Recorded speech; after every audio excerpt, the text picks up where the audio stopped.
A city street, a pub, a busy shopping district, the hum of everyday life shattered in an instant. Smoke, screams, sirens. This was the reality of the IRA bombing campaigns in the 1970s and 80s. And behind it all, a network of men and women who believed they were fighting a war.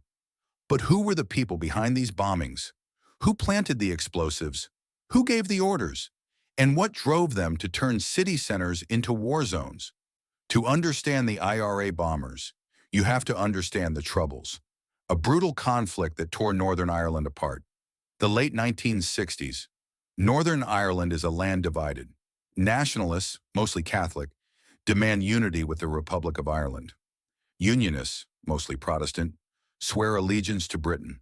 The tension had been simmering for years, but by 1969, it boiled over into violence. Enter the Irish Republican Army, or IRA. What started as a small paramilitary group quickly grew into a ruthless force, determined to drive the British out by any means necessary, and that meant bombs. 1972, Bloody Friday, a day that will never be forgotten. In just 80 minutes, the IRA detonated 22 bombs across Belfast, killing 9 people and injuring more than 130. The British government had no idea what they were up against. But for the IRA, this was just the beginning. Bombings became the IRA's signature move, and their targets, pubs, military bases, government buildings, shopping centers, anywhere that sent a message. But it wasn't just Northern Ireland.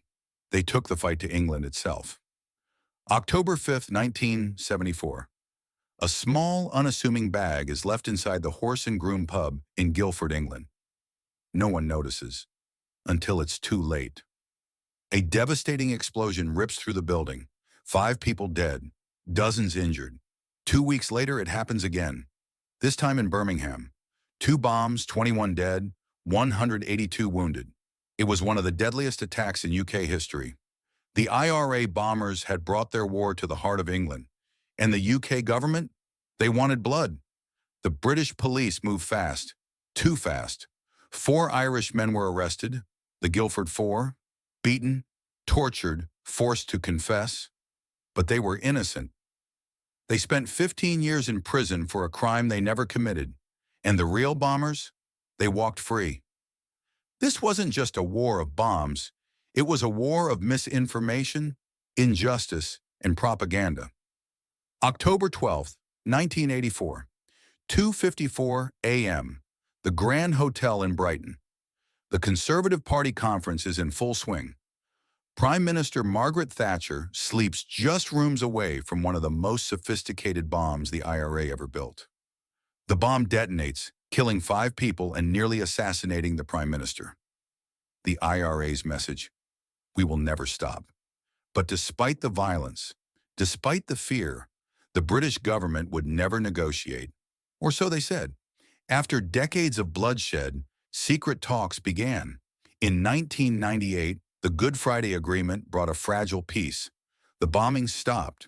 The war ended. But the bombers, most of them were never caught. Some became politicians. Others vanished. Some still believe their war isn't over. The question remains, was it worth it? Thousands of lives lost, families shattered, cities burned. The IRA bombers changed the UK forever. But did they win? Or did they just leave behind a trail of destruction? Let us know your thoughts in the comments. And don't forget to like, subscribe, and hit the bell for more deep dives into history's most dangerous people.